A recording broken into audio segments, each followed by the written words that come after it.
Les grans obres de l'arquitectura van començar en mans com les de l'Armengol, amb una mica de cola i cartró i, sobretot, molta imaginació. Un ingredient que els més petits tenen a dojo i que pretenen aprofitar en aquest taller d'arquitectura. Va néixer fa 10 anys a Holanda i des de llavors ha visitat la ciutat en 2 ocasions. Enguany, els menuts creadors han de dissenyar el seu ideal de casa, però amb l'aigua com a únic condicionant. Holanda es un país que está bajo el nivel del mar.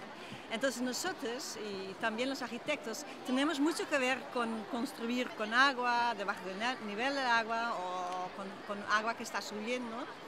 Y por eso mismo es un tema que igual local pero internacional tiene importancia para nosotros. Al contrari que als Països Baixos, aquí la sequera ens ha ensenyat que l'aigua és un recurs molt escàs, però tot i l'últim any de restriccions, jardins i piscines continuen sent la preferència dels joves arquitectes. Alguns fins i tot es preparen pel pitjor, en previsió que el desglàs faci pujar el nivell del mar. Doncs un llit al mig del mar.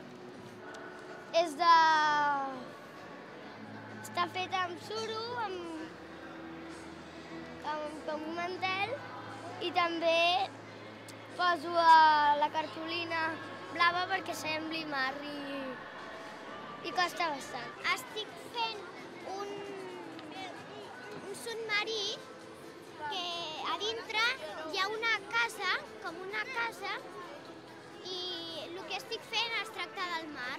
Idees de les que els arquitectes professionals prenen nota. Al cap i a la fi, no semblen tan esbojarrades tenint en compte el canvi climàtic. Mi primer año que lo hizo también estaba con los niños y de ahí he cogido muchas ideas